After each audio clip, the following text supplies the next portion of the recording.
Prej traditës profetike është që ndonjëherë me ecë zbathur. Pra profeti alayhis salam i ka zbatuar që të dyat. Edhe ecën mbathur, edhe zbathur. Po ta kishme përmend këtë sunet më herët, shumë njerëz do të na kishin përqeshur. Por se tani shumë njerëz më të civilizuar, më të ngritur, që ecën zbathur nëpër natyrë. Kjo për arsye që ka shumë dobi. Çështja e ecurit zbath. Prej dobia e saj është që faktikisht është një farë lloj mesazhi për kom të poshtë. Saqë në mjekësinë kineze quhet një mjekësi e ka emrin refleksologji, që tregon që faktikisht masazhimi i komëve poshtë, ecja zbathur, i stimulon organet.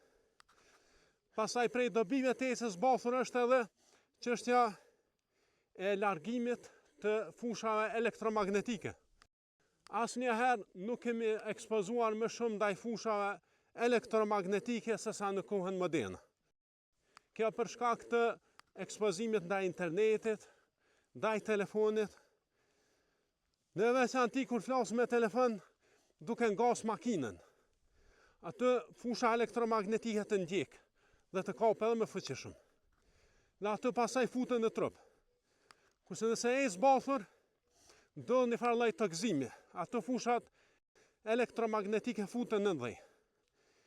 Pasaj ka edhe dobi tjera që ta largon stresin, ecja zbathur. Ta largon depresionin. Është shumë e dobishme edhe për anën mendore. Me pas kontakt direkt me tokën, me vendin prej cilit e kemi pas prej anë. Prandaj është një sunet që është mirë nga njëherë ta praktikojmë.